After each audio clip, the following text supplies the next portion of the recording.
Hello, everyone. Welcome to the inaugural episode of the Greenway Forward podcast. My name's Brody, and today we're here with Dillon. Dillon, welcome to the show.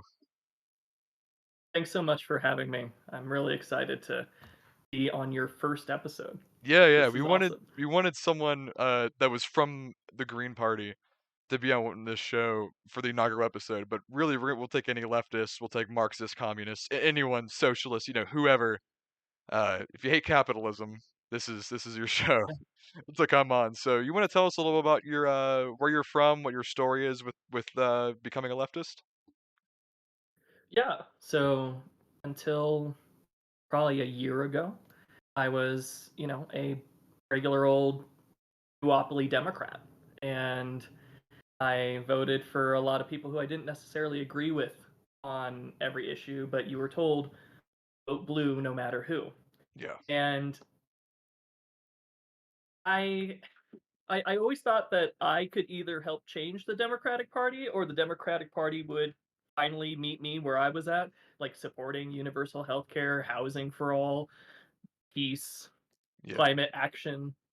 And it never happened. And when I'm talking about trying to change the party from within, you can't change the Democratic Party. You can no, run campaigns, you can knock doors, you can make phone calls, but at the end of the day, it's run by corporations and making sure that it is for them profits over people. yeah, And that's really what led me to look for an alternative. And the Green Party platform, which I don't think unfortunately a lot of people know what it all says, you can go online. It's right there, greenparty.org. There's a little tab that says platform. I highly suggest that you read it. That is exactly where I'm at on every issue. Like LGBTQ plus rights, like yes, we need to be talking about that.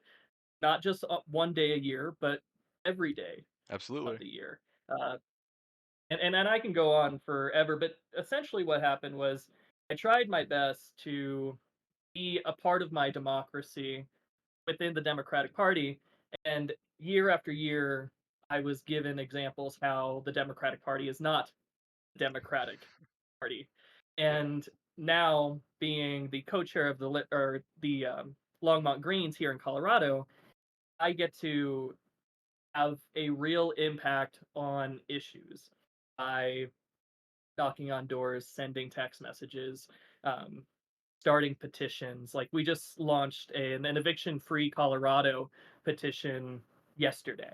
And that goal is to make sure that the state legislator is spending our tax dollars on eviction prevention because the best way to end homelessness is to prevent it from starting. So if we can take initiatives like that. The Democratic Party isn't going to do that. The Republican Party, sure as hell, is not going to do that. But the Green Party is the vehicle for real change. absolutely. And yeah, that's the nutshell version, anyway. And that's kind of what I felt the same way as growing up. I was always told stay away from Republicans, and of course like that's one thing that I feel like a lot of Democrats don't understand about socialists like us is like we hate the Republican Party as much as you do, but we see the same things happening in the Democratic Party Mhm. as what's happening in the Republican Party, and that's why we're not on their side as well. We don't hate Democrats because we're on the same side as Republicans. We hate them because they're on the same side as Republicans. Exactly. Like they just canceled the Florida primary, and I was I was thinking about this. I'm like, okay, so in 2020 and again in 2024, you're going to have Joe Biden running on the premise of saving the soul of our nation, saving our democracy. The Yeah. Republican Party has had more debates. The Republican Party is going to have more primaries than the Democratic Party in 2024. So really, which one is saving democracy again? Neither one is, Like so that's why we're not gonna vote for either one. yeah, exactly. That's Yeah. the thing when I hear about It's the whole vote buying the save democracy thing because I like to call this back all the way to when FDR was running against Warren Harding. His pretty much his entire premise of running was I'm not Warren Harding, so vote for me. And I feel like that's kind of a big thing that we're seeing again with Biden's 2020 campaign again with 2024 is it's like he doesn't have much of a Republicans have a strong platform. one that we very much disagree with, but they still have a very Mhm. strong platform they could really grasp those voters on. But I honestly feel like the Democratic Party, their only platform is "We're not Trump," and that's just gonna kill them in 2024. I mean, there's absolutely no shot that Biden is gonna win in 2024 if he goes up against Trump. If he goes up against Haley, DeSantis, I think he'd have a pretty good chance. But if you're running Biden versus Trump, Biden's gonna have absolutely no chance. And I might have thought maybe he had a small chance, but after his handling of the economy and just his failed promises that we've seen have just been very detrimental to his reputation. And obviously, whenever people say abandon Biden, we're not switching to Trump. We would rather vote for a turkey sandwich than vote for Trump. But we're not going to give our vote to Biden because he doesn't represent our views. Do you mind? Do you plan on whoever wins primary stuff? Do you plan on voting Stein or West in 2024? If it happened today with the candidates, who would you say are Yeah. more likely to vote for? If I was voting today, it would be Jill Stein. I agree the And same way. Yes. and the reason is two words: ballot access. When Cornel West left the Green Party, he left, what was it, 17, 18 18 states states he already lost. in his pocket? Yeah. Yeah, already already in his pocket to be on the ballot. And don't get me wrong, like the Constitution says if you're over the age of 35 and you're an American citizen, you can run for president. He can do that. But if you want to be on the ballot across the nation, you need to be part of, in this case, the Green Party. Exactly. So I think It's Jill tough. Stein has a similar, in some cases, I like her platform where there is, it seems at the moment there's more, a little more flexibility to achieve the goals that she's setting out. Where Cornel West, like one of the things in his platform, which don't get me wrong, I support, but there wasn't, in my mind, a realistic way to get to Mm-mm. his policy goal of $27 an hour for minimum wage or And a living you're wage. right. And I honestly love whenever I love that.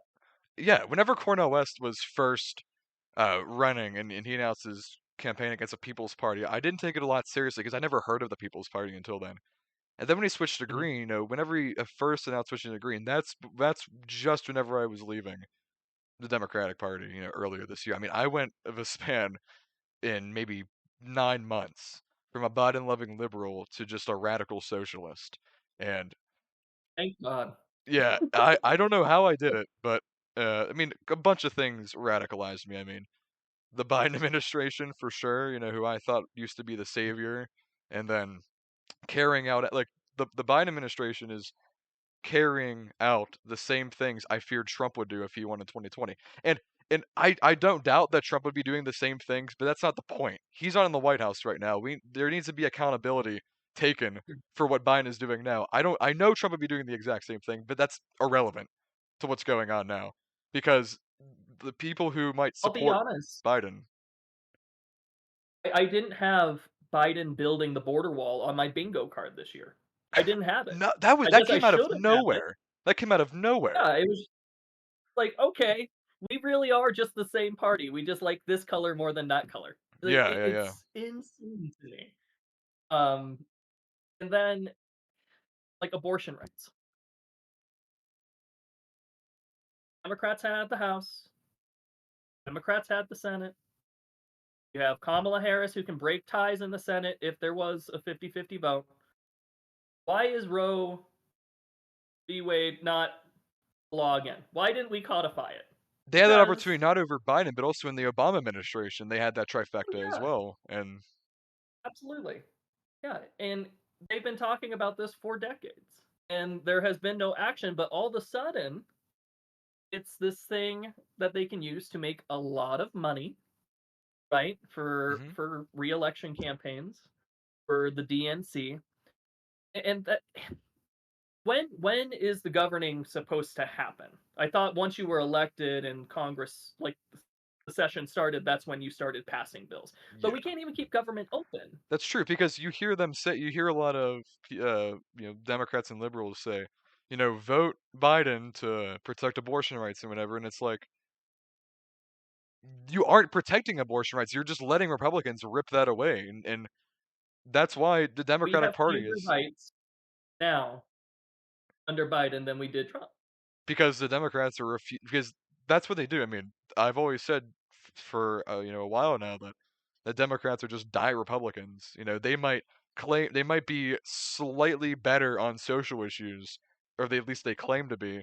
But then at the end of the day, they just end up falling to capitalism and falling to Republican rule, and that's what we're seeing. When you have a trifecta in the House, Senate, and presidency under the Obama administration, and I don't know the specifics of this, and someone who's watching, or maybe you would be able to fact check this, but there might have been some more trifectas back in the Clinton presidency and further on, whenever Roe became law, they always say, don't vote for third party because we need to get this done and this done and this done and this done, and they've been saying that since Perot was running. I mean, we've been hearing that for the past 30 years.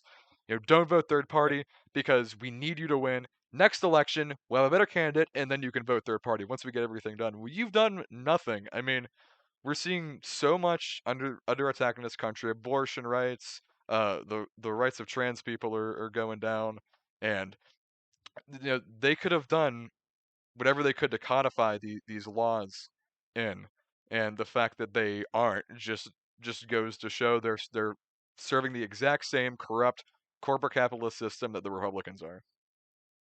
It's disgusting. And then you have the politicians up there talking, saying they tell you you should vote your conscience, and apparently, in their minds, the only conscience is voting for them. That's what I used to It's think. inconceivable. Yeah, it's inconceivable for them to understand that if I vote for Jill Stein, I'm voting for Jill Stein. I'm not voting for Donald Trump. I'm not voting for Exactly. Joe Biden. And but you read everything online, and you have these people with their megaphones on Twitter or X, whatever it is now, and they're saying if you vote for anyone else other than Biden, it's a vote for Trump. That's not Hmm. how democracy works, or it's not how it's supposed to work. Absolutely. There's that. And like this should be simple. This should be really easy to comprehend. Yeah. But the corporate media echo chamber that both of the big parties have monopolized have convinced a fair majority of the people to believe what is not real. Yeah. Absolutely. President Biden the other day, he shared on what was it, Facebook, that inflation didn't Zero increase. percent. He said it was at 0%. But that's not what the data said. The It's month not. before, inflation was 3.2%. It was the same the following month, 3.2%. So inflation was 3.2%, not 0%, 3.2%. But you have 33 to 40-ish% of the American people who will absolutely believe Joe Biden said it because Joe Biden said it. Yeah, and that is one thing that I've noticed a lot is, Biden might make an announcement on Twitter or Facebook or whatever, and then you have people in their reply saying like thank you, and it's like just like usually something completely made up by the staff, or it's something not even true. I mean, 0% inflation. I don't know that much about inflation stuff, the whole like graph or whatever, but am I wrong, or would 0% inflation mean we're back in like 1920s 5 cents for a hamburger? So, my understanding of 0% inflation would mean that you went to McDonald's and you got a McDouble for $2.19, and you went there the following month and it was $2.19. So just You no would have no fluctuation. more inflation. Okay. That makes Uh, sense. Yeah, so like deflation would be that $2.19 is now 1.99, Mhm. where inflation obviously 219 becomes 2.99 or whatever the example you want to use. Um, and they're so desperate for any win right now that they will use tactics like that, misrepresent the data, in hopes that enough people will buy into buy into the fake version of Build Back Better, right? Exactly, yeah. Was we were supposed we were supposed to have a $15 minimum wage. We were supposed to have child leave. We were supposed to have 2 years of community college paid for. We were supposed to have, at least a public option, and which none of that came to fruition. even public option, I mean, I feel like is such a 1970s thing. That just rings as like a M4A is too socialist for us. So we'll give you public option, but public option is not nearly enough. Like Medicare for all No. is such a necessity, and I don't know why we're so scared. I've said this many times. I feel like the reason we don't do universal healthcare in this nation is because scary socialism, and that's it. We've been so propagandized to believe all this stuff.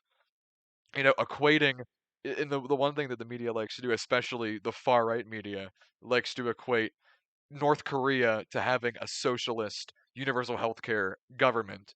You want to take a look at that, and this isn't even true socialism, but take a look at Norway, Sweden, Finland, Germany, these places that have, you know, well, we can call it socialism just as like a placeholder.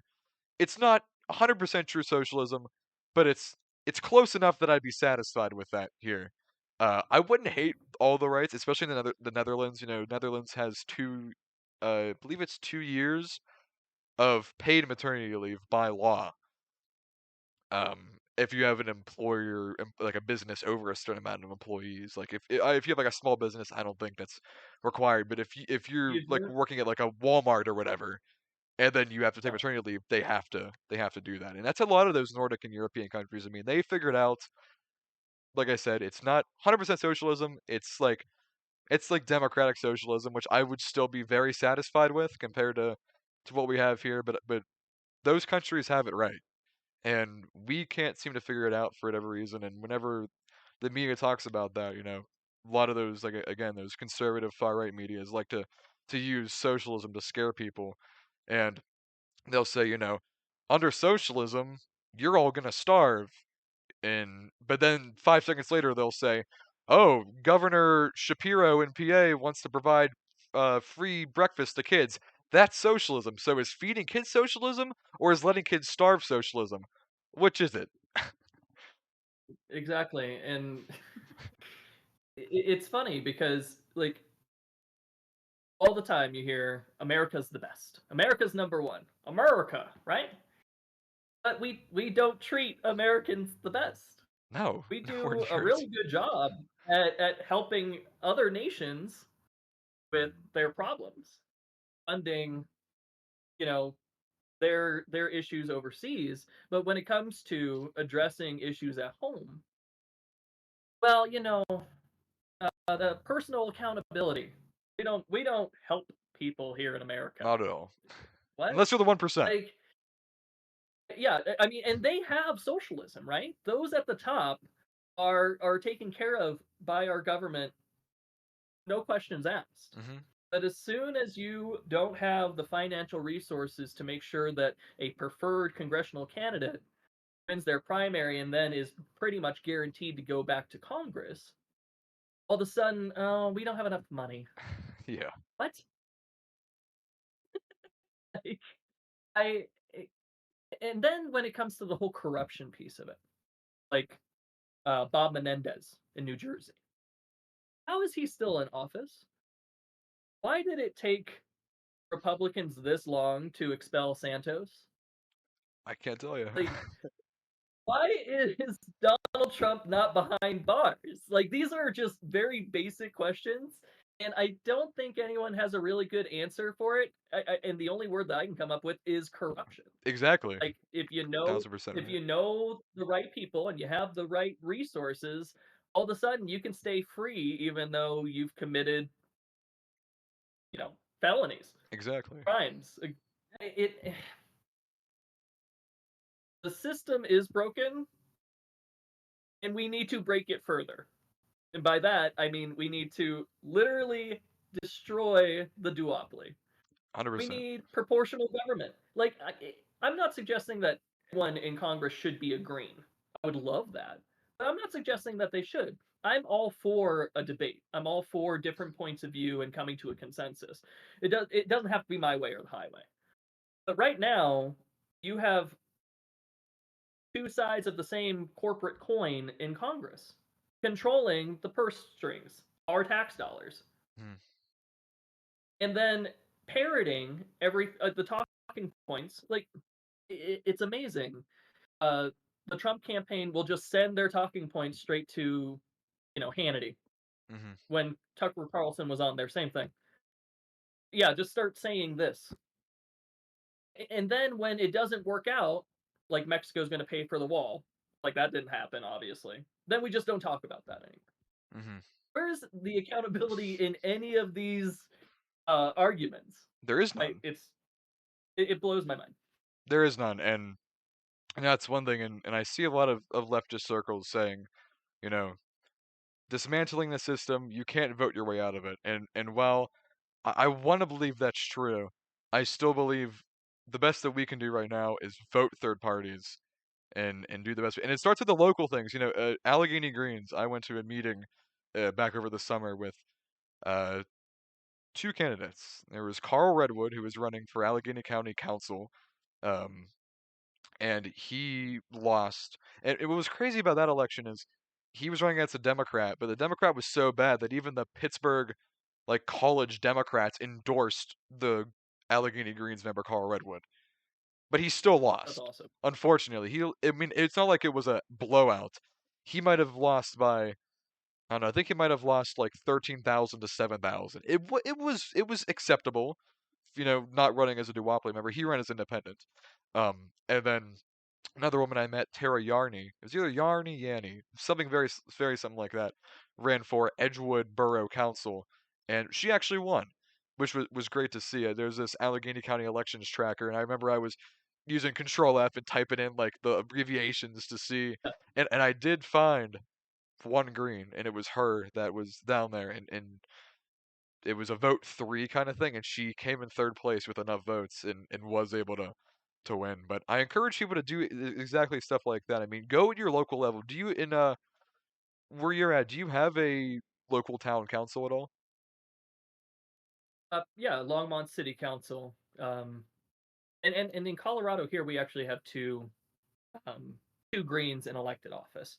One down the road in Lafayette, and then another one, I believe, in Cortez, which is on the other side of the Rocky Mountains. And when I'm talking about breaking the system, I'm not talking about like starting from scratch, Hmm.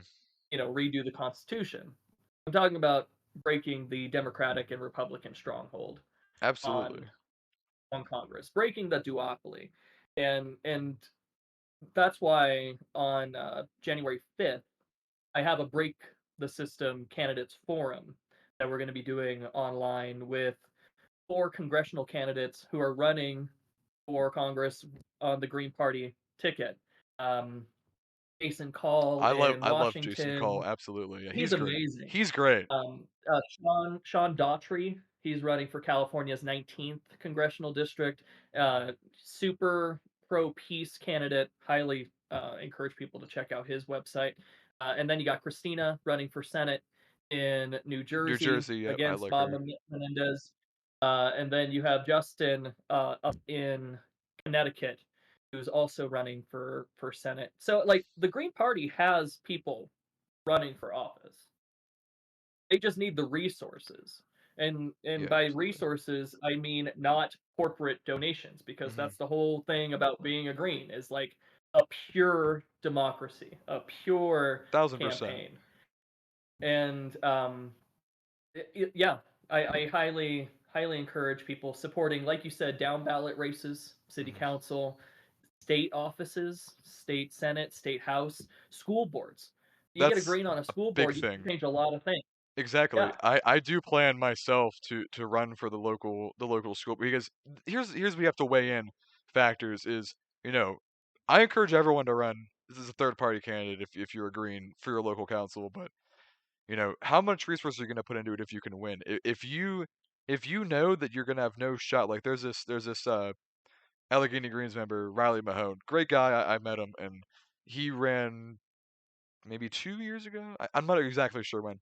Maybe he ran back in 2019. Somewhere within the past 5 years, ran as a green for Upper St. Clair School Board, which is a town south of Pittsburgh, and he got beat by a mile. And that's because Upper St. Clair is a very high populated town.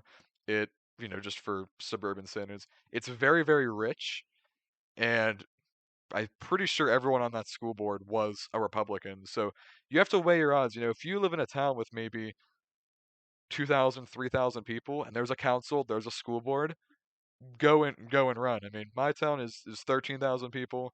We got a school board of mixed Democrats and Republicans, and you just got to weigh in. If you're in a higher population compared to the rest, and you lean super heavily one way, I would honestly, as much as I hate to say it, I would probably say very much limit your resources because Yeah, you probably won't get in anywhere and reach anywhere because the big thing about third parties, especially if you're running as a green, is to appeal to the Democratic voters. You're never going to get a Republican to vote, and I actually have a funny story about that, which I'll say in a sec.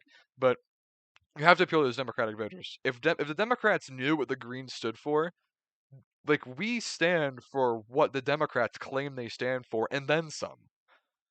It's like, a lot of most Democrats are gonna be pro-choice. They're gonna be pro, Antifa. They're gonna be very pro-LGBTQ, and the Democrats just don't give that to them, but they're still gonna vote for them because they're like, "Oh, well, the Republicans don't do that." And, you know, truly, I and it the one big part about leftist spaces, I feel like we do so much shaming for that. I completely understand why you wanna vote for Joe Biden in 2024. If you come up to me and say, "I'm gonna vote for Joe Biden because he isn't Trump in 2024," I have many reasons why I disagree, but if you're just like average run-of-the-mill Democrat, I completely understand. I don't agree with you, but I completely understand where you're yeah. coming from. But but that person probably doesn't recognize that what Biden is standing for is very similar to what Trump's standing for, and very likely not similar to what they stand for themselves. Yeah, it just to circle back to your point a minute ago, yeah, I wouldn't suggest, going $20,000 in debt for Mhm. a campaign that, if you look at the data, you're most likely going to lose, but absolutely run anyway Mhm. Absolutely. because you're offering people a choice and you're getting your name out there. One thing that I like to tell candidates is if you're low on money, you need to be tracking every hour you have a volunteer helping your campaign because every hour that a volunteer works on your campaign is worth $31.80. You times that by the number of hours that all of your volunteers are working, you put that in a press release and you tell the local media, hey, our volunteers have donated, X thousands of dollars in volunteer work, volunteer hours for my campaign to make a change in our community. Because unfortunately, in the current system, it is all about who's raising Mhm. enough money, who's spending enough money. Well, you can have that conversation, but have an actual grassroots campaign. And you do that with small dollar donations and volunteer hours because volunteer hours are worth a lot of money. And we have to get better at expressing what our campaigns are doing in our community as well as what our campaigns represent. And you go up to anybody and you say, "Are you sick of the Democrats and Republicans?" And they're 9 times out of 10 you're going to get, "Hell yeah. Yeah, I'm sick of exactly. both of them." But they don't feel like there is a legitimate choice outside of those two because that's what they've been told for years Mhm. and for decades. And it's kind of like when you're talking to a little kid, right? And you want them to take a shower, but they don't really want to. So you give them an option. You say, well, you can either take your shower before dinner or after dinner. Which one would you like? Well, as an adult, you can take your shower whenever the hell you want. Mhm. But we keep treating the American voters like they're children and they need to be told where to go. Mhm. No, in a democracy, you tell the people who are elected where to go. Exactly. And I can go on a rampage about that for another hour, but you were trying to tell a story. Yeah, so back in September, I worked with uh, this guy in a volunteer event named Theron Gillen Jr. You probably know him on Twitter. I don't know if you follow him, but he's uh, Name social sounds media familiar. manager for Allegheny Greens. I've met him quite a few times. Wonderful guy. I'm hoping maybe he can hop on here for a podcast episode. I'd love to have him on here, and I'll probably see him later this month at like the Greens Christmas party or whatever. But yeah, we were running an event. We had a this like community day in the town, and there's always been, and I go to this every year, and there's always been the Democrat and Republican booth, but they separate them from like the far end of the building together. So you have the Democratic booth, they got all the Democrats there. You got the Republican booth, and the Republican booth's always got like Trump cutouts and Pence cutouts that you can take Mhm. photos with. It's like insane. You got people like walking out of there with like MAGA hats on or whatever, and it's like, jeez. But this was the first year that I brought up to Theron, and we were having lunch in August, and I talked to him and I said, look, in a couple of weeks there's this event that I think it'd be really great to get our name out there. It's like $30 for the whole day. It's not that much. We just set up a table, have our Allegheny Greens banner, and we have a bunch of resources on the table, and we'll be behind the counter, and we'll talk to anyone who walks by about things. And so that was the first year that we've had like a third party there. But then right next to That's us awesome. was the Allegheny County Libertarian Party. So we were like exchanging Mhm. people back, and we had people walking by. They would look at both of ours, and like half of them would go to the Greens, half of them would go to the Libertarians. And there was this one older gentleman who he's probably 70 years old. He had all this gear on, like you could tell he was hardcore conservative. And he walked past our Greens booth. He took a look at all our stuff on the desk, all the resources, which were like so progressive, so far left, so social, like all these like socialist resources and stuff, just like everywhere on the table. He takes one look at it and said, "Any vote that doesn't go to a Democrat, I like." So we've managed to get Republicans to like socialism. Wouldn't you? Wouldn't you like that? But I just thought it was Yeah, very funny that the guy has been so ignorant of the Green Party that he just was like, if you're not getting a vote for the Democrats, I like that, but the Democrats are that's the thing I don't understand why conservatives hate Democrats so much is because I love this, and I don't know what happened to Ryan Knight. He's been missing for like a month and a half on Twitter, but he said this thing yep, like 2 months ago that really changed me. And he said, "No one is better than enforcing Republican policies than Democrats are." And yep, it couldn't be closer to the truth. So that's why I don't get the whole conservative hatred of Democrats because they are practically the exact same as you. And if the people that you really claim to hate are the Greens. But because you only care about identity politics, you think just because we're a third party means that it's a good thing. So like could you imagine this guy going to what I told Theron afterwards is what I would love is this dude goes to the polls and he votes green because he saw, and it's like, well, this if it's like a green and Democrat, all right, he votes green, mhm. and then he goes on the platform. His like old wife's behind him. He's like going on his PC on the platform, and he reads it, and he's like, "We just voted for communists or whatever." That's what I would love to Yeah, imagine that happen is this guy votes for Greens because he got this idea that it's good because the vote doesn't go to a Democrat, and then he reads it and he's like, "What is this?" well, and that's because he's been told so many times that Greens will elect Republicans, Exactly. The which the the the Democratic is propaganda awful. has got to him as well, but in like Yeah, a positive way for the Republican Party is, Greens like Republicans, third parties like Republicans, so you should go and support them. Well, yeah, if he knew truly what the Greens stood, and it's not like it just said Allegheny County Green Party. I mean, we had resources for United Auto Workers strikes, just promoting all of this like true socialist, leftist, progressive stuff on the table. And he just takes one look at it and is like, I love it when there's no vote to Democrat. But it's like, if you saw what the Greens stood for, you would retract that statement in a second. I just find that hilarious that even how well propaganda works and how it's full circle. The whole third parties elect Republicans is reaching the Republicans so much that they're gonna go support. Maybe not support, but they're gonna talk nicely about the Green Party It's like, do you have you ever read a book? Have you read any like have you read anything that I that mean, that's shows a you? fair question. Have you ever read a book? I think, like, that that's it. Like, before someone votes, have you ever read a book? No, I'm just kidding. Um, I agree 100%. The echo chamber for the Democrats and the Republicans. You got MSNBC, Fox News, CNN. Just I don't know what they're going through. I feel really I bad have for no them. They idea. they look like they're in pain. But whatever. I- What I would love to see is a rise, and you're doing this right now. A rise in third party, pro Green Party, not not propaganda, but legitimate media and conversation. Mhm. Like what we're doing right now, what you're hosting right now, is how people change their minds.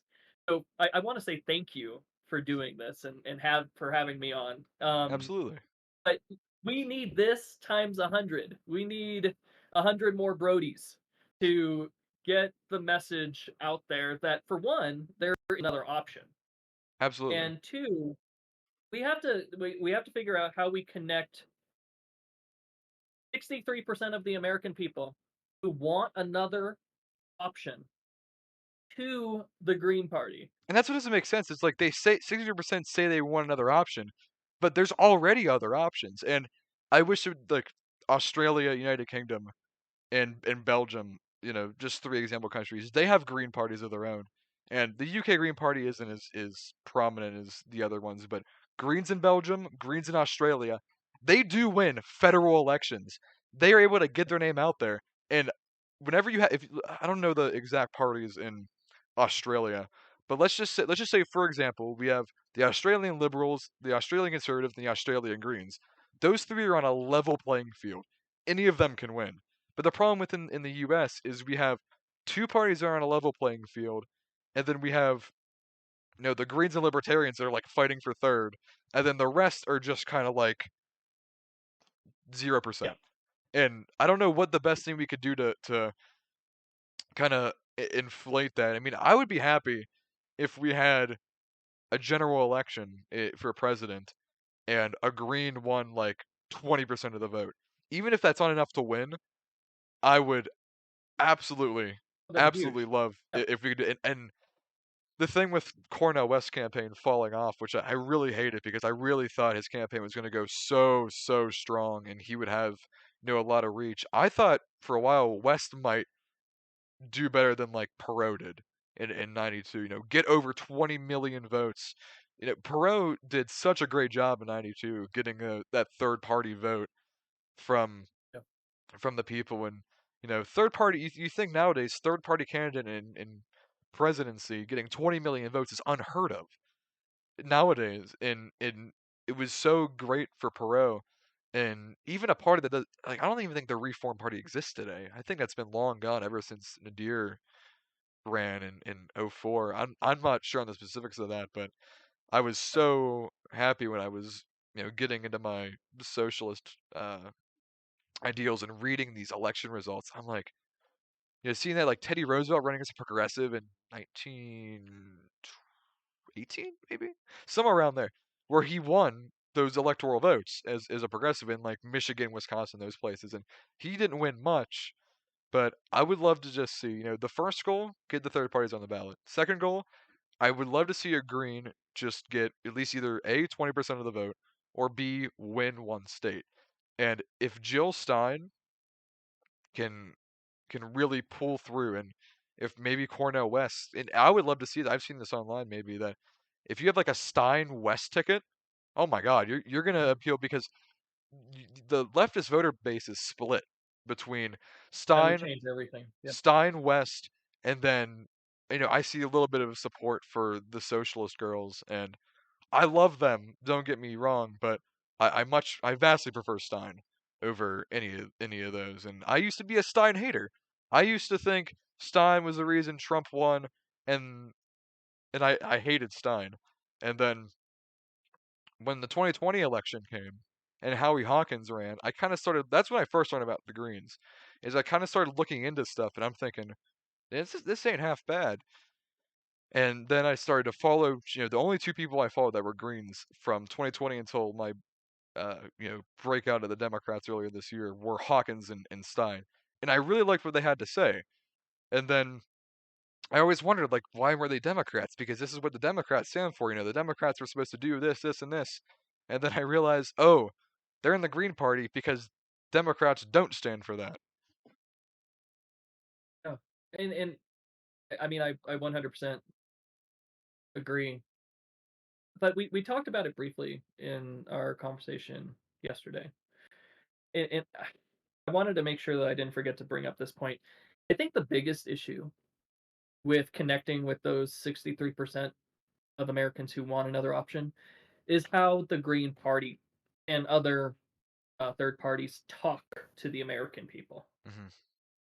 I think there's the people in the Green Party and other parties are so used to being inside their own bubble with their own supporters, talking about the policies that they care about, Hmm. and not feeling heard by, major media, the duopoly corporate echo chambers, Yeah, which I get. and that's fine. But Like, you can talk to other people like but that.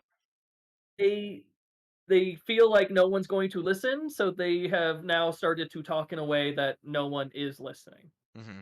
So I feel like 2024 is a huge opportunity for us to talk to the American people in a way that they're going to listen to us. Hmm.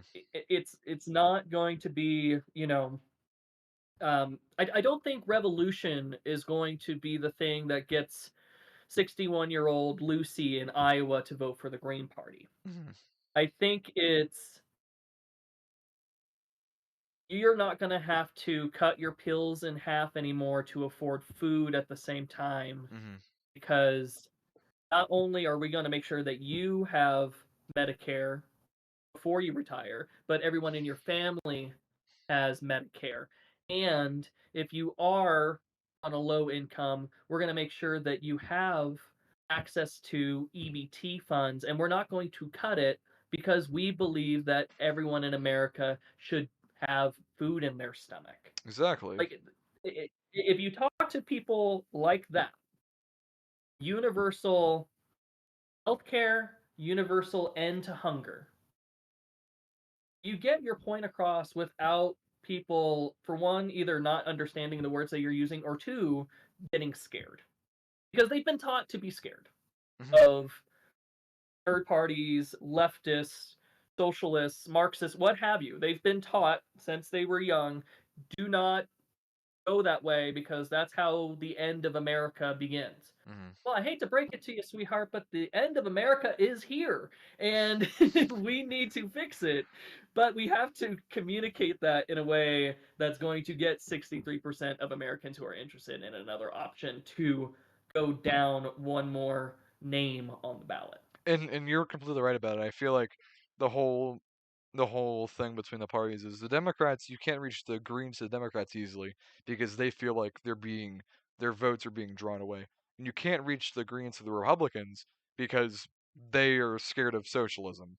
They've been propagandized to believe that for a while, and you even see that in a lot of liberal circles too. A lot of liberals, there's that saying, liberals hate socialists more than fascists, and I've been seeing that more and more, and it's like sucks to believe, but it's becoming more true that you're seeing liberals side a lot more with fascists than actual progressive Yeah. socialists, the people that they claim to stand for. So they wonder why we don't want to be associated with them.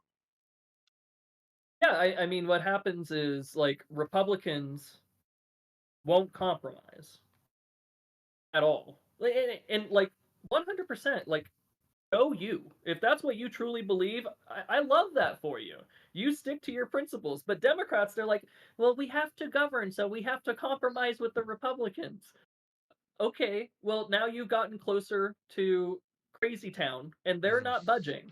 And Yeah, you just keep getting closer, and now, guess what? You guys are the same. that's what it is. You have And that spectrum. You have the let's just say, of course, Democrats are not left wing; they're very far right wing with Republicans. But let's say you have mhm, the Democrats and the Republicans. Democrats, Republicans. They want to both govern different ways. Democrats want something here, but Republicans are here.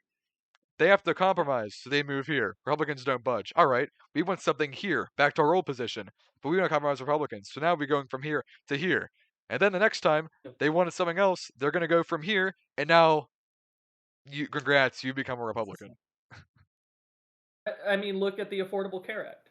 Yeah, that's one big That thing. was supposed to be the, the gateway to universal health care in America. And that turned into a Heritage Foundation dream, which now they don't support because it was their idea, but a Democrat took it. Yeah, yeah, yeah. And so it's amazing how just that healthcare policy, right? In the 90s, it was giving people money to afford private healthcare. That was the Republican offer compared to the Democratic, public option or Mhm. universal healthcare that they were talking about in the 90s. And they bickered over it for 20 years just to end up doing the Republican policy. Exactly. That's what a lot of people just don't realize. I feel like it's whenever you try to compromise with I mean, you can't compromise with how they are. They're gonna just go full throttle and do whatever They're they going want. to win. You can't They're compromise going to win. I with mean, fascism. look at the Supreme Court.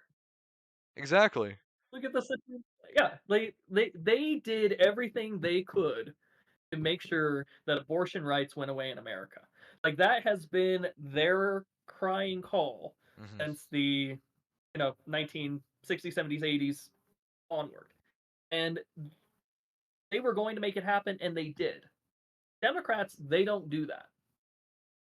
They don't they don't look at universal health care with the same vigor as Republicans looked at getting rid of abortion rights in Hmm. America. I feel like the Green Party needs to have the same attention span that Republicans have on offering the American people a serious, consistent alternative. Absolutely. And the reason why I put it like that is because I've only been in the Green Party for a little while now. But there is so much infighting. Yeah. And all of a sudden, instead of talking about universal health care, ending child poverty, making sure that it's, you know, people over profits, all of a sudden, well, I don't like this person. This person wronged me. This person said something about, why don't you spend $3 right now and fund a Senate candidate so we can change something? Exactly. And I feel like that's the infighting is something that it is killing it. They have good intentions, truly. I can't blame someone who will call out someone, and this might make some people mad watching, but Jackson Hinkle is a complete MAGA communist grifter. He's not on our side whatsoever, but I feel like a lot of leftists turn to him because he says like some sort of leftist stuff. But if you look at who Jackson Hinkle really is, the only things that get promoted on leftist Twitter are the things that he says that we agree on. But the other half of his tweets are just full far right wing stuff that we don't want anything to deal with. A lot of bigotry, a lot of hatred from Jackson Hinkle, and a lot of people will believe him, but all he is a grifter. Same thing with I don't remember her last name, but it's that Dr. Anastasia. She said some good things about more left leaning things, but I've always hated her because she's not all in her life she's been nothing but a bigot online. And I feel like the one problem with like the leftist spaces is that we're willing to accept a bigot in, even though we're supposed to be fighting that, we're willing to accept a bigot in just because they might have one good stance on like a current issue. And that's not acceptable. Jackson Hinkle is complete grifter, so is Dr. Anastasia. And just because they might have said a couple good things that I might agree with, or that other people agree with, they're complete MAGA communists. They will always vote for the far right. They are not good people, and that may be another thing that's like dividing people is so now all the MAGA stuff and the far right conservative stuff coming from Dr. Anastasia and from Jackson Hinkle was now leaking into this leftist Twitter, and now you're getting people who are like socialist Marxists, but are having all these like very conservative opinions on social issues. Yeah, it's that part is broken. Hmm. Like we're so eager to be part of an echo chamber that we sometimes forget that not every word is the right one that we want to attach ourselves to. Hmm. And also, I just need to say this: like Bernie Sanders is not a leader that you should be looking up to. No, Like whoever's listening right now, Bernie Sanders is not your friend. Elizabeth Warren is not going to save us. AOC should not be your candidate for president. So, no, 100%. like, Yeah, and I'm not so much talking at you, but just like the universe as a whole. Like, we need our own people. Like, we need more Jill Steins. We need more Howies. We need more Cornell Wests. We need our people to speak loudly and speak often. yeah, And we absolutely. need to be talking to people in a way that they're going to uh, you know, appreciate and also replicate, right? Yeah, Because when we for sure. talk, we're going to say the same things to our friends. They're going to say a version of that to their friends, and that's how all of a sudden you have this little ripple of change going out there. But if we are too busy trying to ride another party's ripple or wave, Hmm. we're not doing anything. No, not at all. So again, I'm preaching to the choir, but I had to get that off my chest because I see so many people online. They're like, Bernie really disappointed me today. Bernie's been a disappointment for a long time. Yeah, for sure. Like it's it's not 2016 anymore. It's almost 2024, and we need to get our you know what together Exactly. because It's very very true. our planet, our nation, time is not on our side unless we take drastic, serious actions to better everyone, everything on this planet. And not to be over dramatic or over sensationalized, but like climate change is not going to happen. It's already happening. It's here. Hmm. Like there was a tropical storm that hit LA this year. Yeah. And everyone's just like, yeah, that happened. Peace A in Antarctica tropical broke off. storm hit LA here. like, like, and yes, it has happened before, Hmm.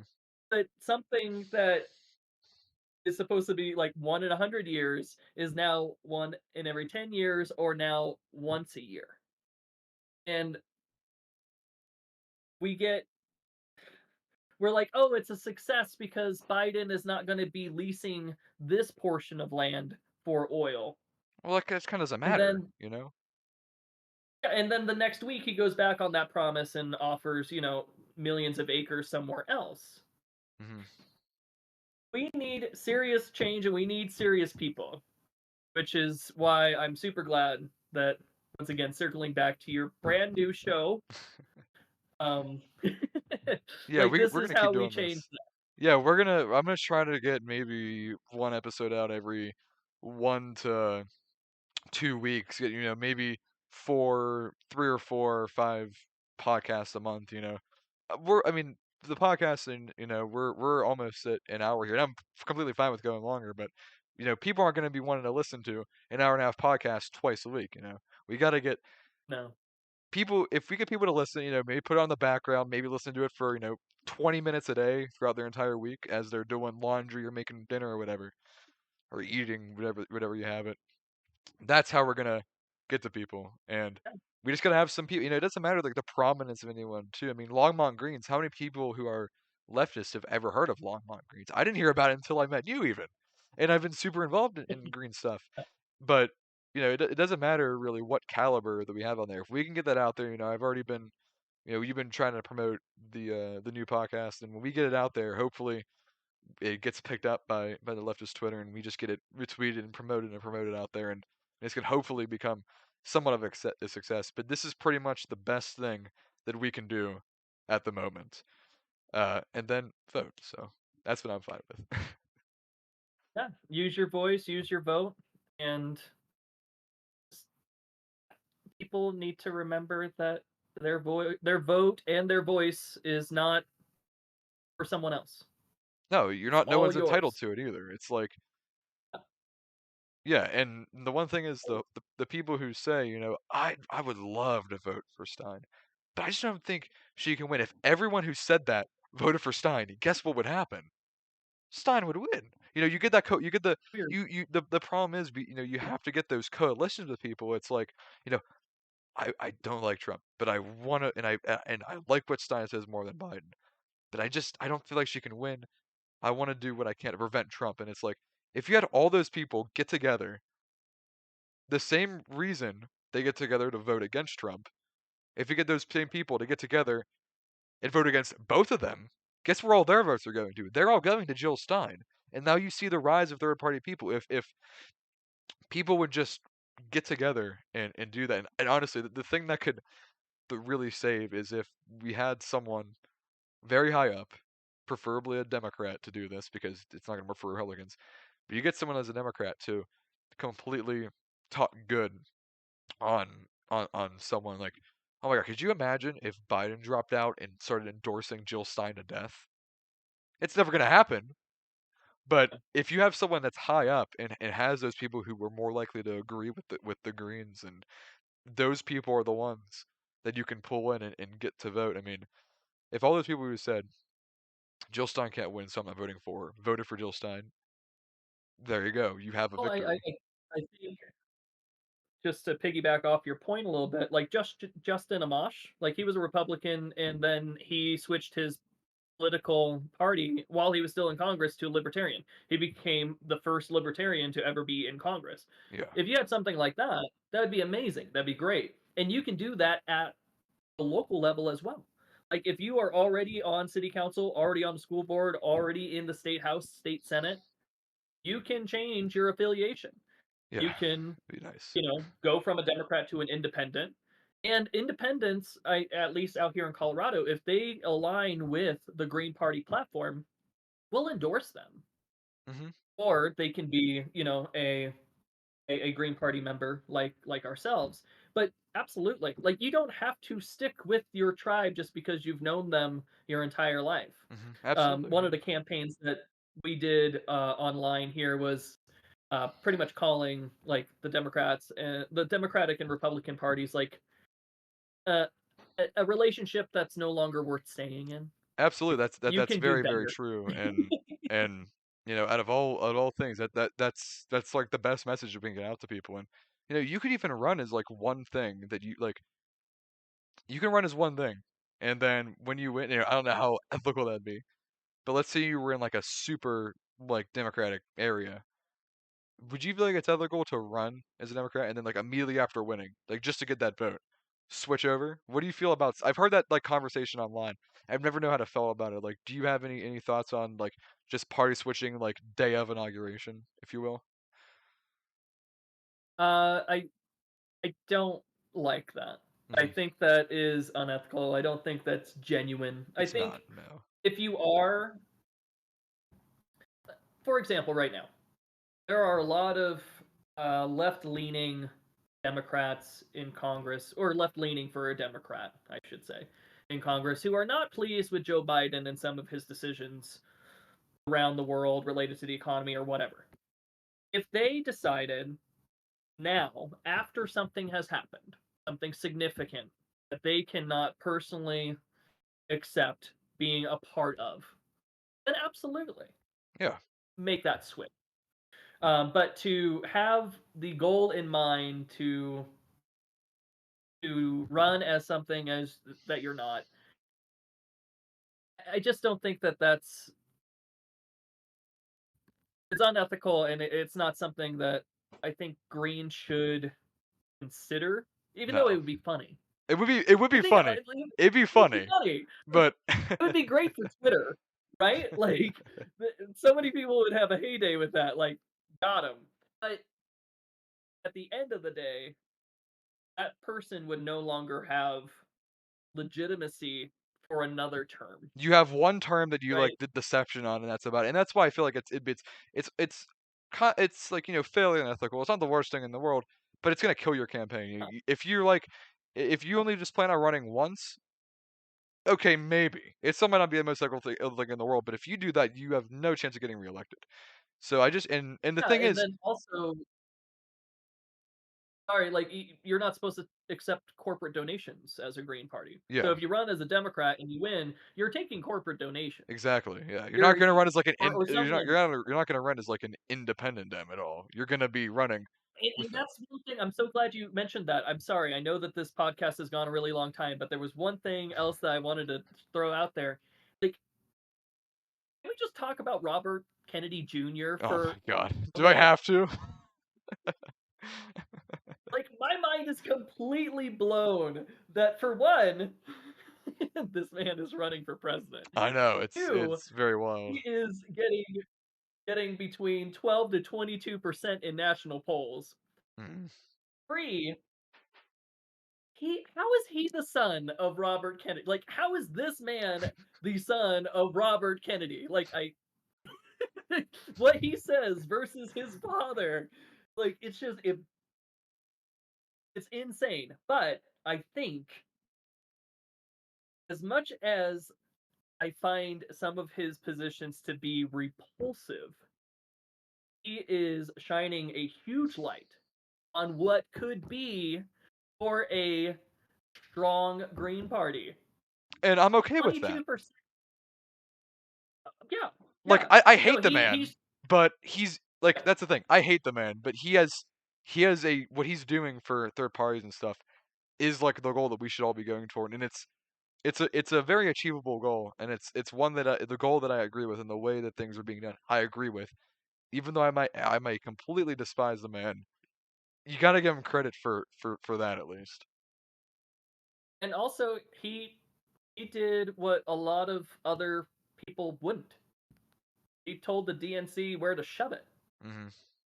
And like imagine what 2016 could have been if that primary ended differently. And it wasn't rigged. Yeah. Um yeah, and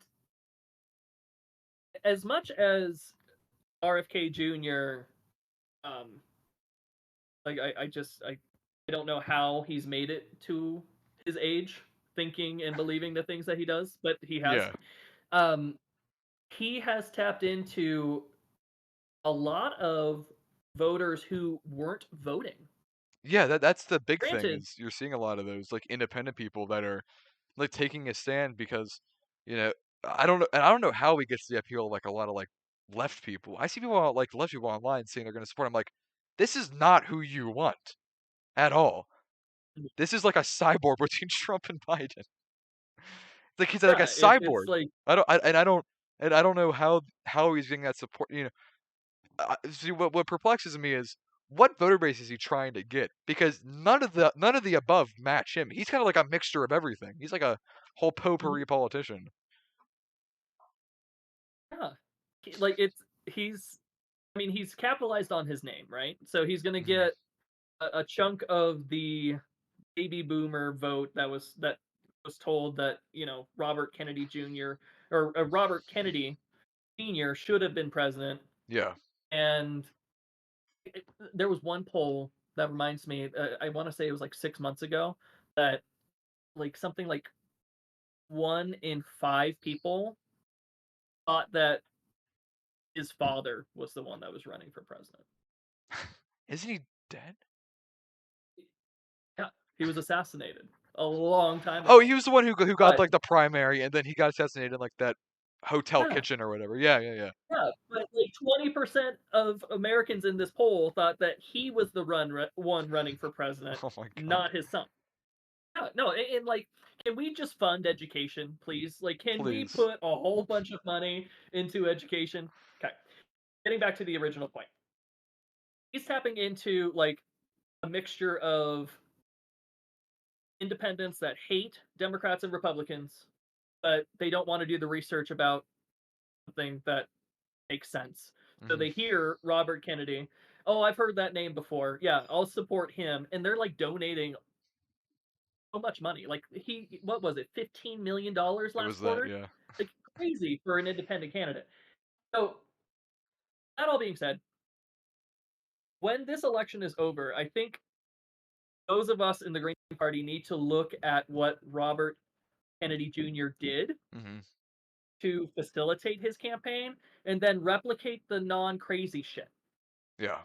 And like we're not trying to go after anti-vax folks, but we can go after independents who haven't voted since Obama first ran, or Mhm. independents that haven't voted since, George W. Bush actually won in 2004. So that's my speech there. No, Get back to you. So, and that's great. I do appreciate you mentioning that, and he's a big token of 2024, and I'm very excited to just see how it's all gonna play. I mean, we got like five legitimate candidates here, and before it was just like two major and like two small, but now it's like two major and like three medium to large ish. We're making change, and I don't even know who's running and they libertarian. should Is there? let all of them on the debate stage. They should. Oh my god, could you imagine like a Stein versus Biden debate? I would give anything to see Stein debate Oh, it'd be Biden. amazing. It'd be amazing. Like it would be amazing to have her on the stage with Biden and Trump because she would be the only one who was actually completing a And sentence. she would just like cook them both. Absolutely cook them both. That'd be great. And we still have time. Like I don't think that I think the latest national poll I saw had Stein at like 3%, 3%. Cornell West at 4%. And that's like her just launching, right? Yeah. There is a conceivable way that we have a presidential campaign slash election that looks. I wouldn't be surprised if we saw Biden and Trump in the low 30s, Really. and the third party independent candidates are fighting over the other third. That'd be great to see, honestly. But the candidate that ends up with a pathway to 270, which I'm not convinced is Cornell West, and I'm not convinced entirely that it's Kennedy, even though Kennedy's going to have the money to make it happen if he wanted Hmm. to. I think Jill Stein is going to end up being the most legitimate third party alternative because of what we talked about at the very beginning, ballot access. Absolutely. Like PSL, as much like I said, as much as I love the Yeah. the socialist girls, I mean, they're gonna have only ballot access in what, maybe 5 states, if that. Yeah. And that's great. It's better than no access at all. Absolutely. But if you're interested in an actual alternative on the national level, unfortunately that's not them, right? And I would love it for them to be Um, them, and I'm not like dissing anyone who supports them because no, they're great no, people, and it's a completely legitimate, like, they're great pair to support. But like I said, true alternative, you just kind of have to go green, honestly. If you want that shot, yeah, and that's okay. exactly. I'm good time with that.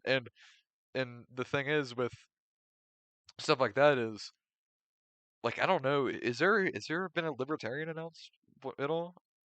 I haven't seen anything Yep. about that. Who was it if you know? Last name is Lars. Oh, that's him.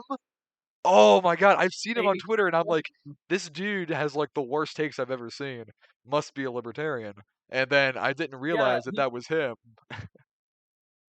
So the Twitter account political Political polls, polls. they always said sponsored by so that's who it is. Okay. And then there's another libertarian candidate. I'm forgetting his name right now, but they have just like the Green Party hasn't solidified who their nominee is, even though it's going to be Stein. Yeah. Um, unless something crazy happens. But the same thing with the Libertarians. They haven't determined who who their person's going to be. Was it But Spike Lars Cohen is one of them. you're thinking of? Is that Spike Cohen you're Huh? thinking of? No, I don't think so. I He was VP say for that one more time. Jorgensen in 2020. Spike Cohen. I don't know. No, it was a different guy. Someone I'd never heard before. I can see like the color of the website in my brain, but I can't like read any of the words. So it's not Gary Johnson. Um, no, but Gary Johnson was amazing. I loved him so much. Not I would never vote for him, but like he was hilarious to me. Yeah, I Like he would know. just be on interviews like on NBC, like he's polling at 10% nationally and he's on a network interview, NBC, and he just sticks out his tongue sideways I know. like in the middle of a question. Like I just love the man because he just did not care. Would never vote for him, but I mean, I would have, he had a great approach to things, and you gotta give him that. yeah, And I loved that. he was on what, Morning Joe Morning Joe. in 2016. And, Yeah. yeah, and they were like, "What is Aleppo?" He's like, "What is Aleppo?" While we're bombing Syria. Yeah. Um, just an amazing, amazing man who will never be president. Thank God. Yeah. He had a great approach to things. He's a comedian, but he's like Vermin Supreme. Vermin Supreme's got to be the greatest candidate to ever run. But he would be horrible. The last trip down memory lane because I'm old. What was it? 2012, South Carolina. They released a poll when it was Obama Romney. No. North Carolina for Trump and Hillary. Was it, oh, is that what I'm thinking? D's. Yes, from Iowa. Yes, The dude from Iowa, the 100%. 15-year-old from Iowa that was running, and he was pulling at like 10% in North Carolina. It was, yes, amazing. Yes. Oh, gotta That be was lighthearted great. sometimes. That was great. The dude was like 15 years old. They had like a Good Morning America interview with him. Dude was like 15 years old from Iowa, and he was pulling at 10%. Now, I don't know if it was like they were serving everyone, all like the middle schoolers were voting for him or whatever, but like, are you're telling me that 10% of registered voters in North Carolina are like, let's get this guy in? Like, did they pull a Yeah. bunch of middle schoolers or what? Honestly, I think a lot of Americans have just been like, I give up Yeah, yeah, for a yeah. really long, and we need that's the thing we have to change. Like we have to give people a reason to think that things can be better. And that's that's the whole point of doing stuff like this and outreach and activism in the community. And I don't know how long it'll be until we get change. It could be 2 years, it could be 200, but that starting at the local level is going to be such a huge thing, and that's why I encourage anyone listening. And it is something I plan to do is check your city council, check your even if you like a city council might be a bit difficult because you're in like a big population, but if you're like your local town, check your local town's council, check your school board, check your um if you have like wards, not every town, I don't know if they have them out in Colorado, but some towns here have wards where it's kind of like districts and there's like a representative in each ward for just the town alone. Get on ward councils, get on, even if you get on just like advisory boards for maybe like your mayor or treasurer or whatever, these small government positions that you might read about online in like the local paper that might get sent to you like a single sheet in the mail or whatever every month. Those people that you see there, you have just as good of a shot at winning as they do. And at the local level, no, I don't really think voting green, especially if it's something like school board, where it might be like vote 7 and there's like 9 running, run as a green. Yeah, and a lot of times you don't even it's not even a partisan race. So you're a registered green, but it doesn't even like show up on the ballot because it's a nonpartisan race. And then, especially for school boards out here, a lot of times the positions aren't even opposed. Like people won't run against you Exactly. because Like you the might have that. area is too small or what have you, depending on the year, depending on the community, you can just get into some of these positions without even having to campaign, which is crazy to me, and do not expect that to be your experience. Yeah, yeah, But yeah. the opportunities are there to be in office. Just fill out the paperwork, make a website, make a Facebook page, ask your friends and family for a few bucks, and there's a lot of candidates out here. They just go to the street corner with their one sign, vote whoever, whatever the last name is. That is free exercise and free exposure for your campaign. Oh, Like absolutely. there are Yeah. free ways to get your name out there. But you could always do that. I mean, And a lot of those also, local places are like that. yeah, in public media, reach out to your local public media. If you happen to live in a small, medium-sized town or community, your local public media station, they're more likely to give you an interview. Yes, Reach out there's to your local newspaper. They'll interview you, but you have to let them know that you're there. Don't expect people to reach out to you, reach out to them. That's how change happens.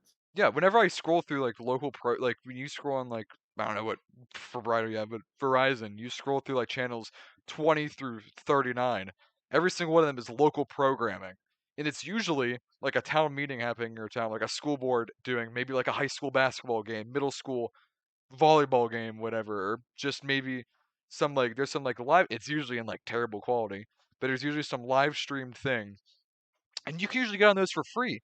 A lot of those local Yeah. programming things, like your local high school might be putting a basketball game on there, or middle school might be putting on something there, or the school board meeting, or some library event or whatever might be just on that for you to watch on TV on one of those local programming channels. There's like 17 of those programming channels as well, and you can usually get on there for if not free, $10 for like 2 hours or whatever. And you do that every Monday evening or whatever, you get on and you just speak your piece. And even in is what you said earlier. There are a lot of those you can run unopposed. There are a lot of those towns around here in the area that it might be like 4 people for like each school board election, but only 3 run. You get in there, you don't have to do any campaigning. You're in there, boom, third party in right away in in the school board. So that's a good thing that everyone should look out for. There's a database online of elections in your county. You can search up your county, and then it shows all the towns, all the positions, or whatever. I encourage everyone listening to check that out because that's going to be a huge asset. I mean, if you can spare, I mean, school boards meet what like 3 hours a month, if that. If you can spare some time working at home and spare 3 hours a month to meet, go for it. That's the best way to get your name out there and the party out there. If you see on the school board, Laura Thomas, Democrat, John Cooper, Democrat, Bob James, Republican, and it says like Mark Thompson, Green. It's like what's green if they don't know about it, and they look into it, and they might be more, and they will likely, if they get into that, can vote you in the next term if you need that support. You have that vote of people for the next term, or if you choose to go higher, you might go to school board and then run for mayor even of your town, or a supervisor, or a treasurer, or something like that, and then you can move even up to like city council. You could, and then after a certain amount of time's passing, you have that support from your local people. Maybe you could run as like a state representative and you have those people backing you. Uh-oh, looks like we lost Dillon here. Uh-oh. Oh no, we lost him. Oh man. Wow. Yeah, we were. Yeah, I can hear you. I can't see you, but that's all right because we were gonna end it off in a second, anyways. I'm so sorry about that. My laptop decided that it was it was done. Uh, It's that all right. was It's all right. We maybe. no, but I think honestly, I mean, this is a good time to end it. But we got any last thoughts you'd like to make for this episode? Uh, I've said this a few times, but I'm going to say it again. Thank you so much for doing this, hosting the show, giving people an option outside of the mainstream media that is telling them to only hear pre-approved talking points from Democrats and Republicans. So this we need you times 100, and I hope Yeah, hopefully. everyone listens to this and every other episode that you do. Looking forward to staying in contact If there's any For way sure. that we in Colorado can help you out, let us know. And just thanks again.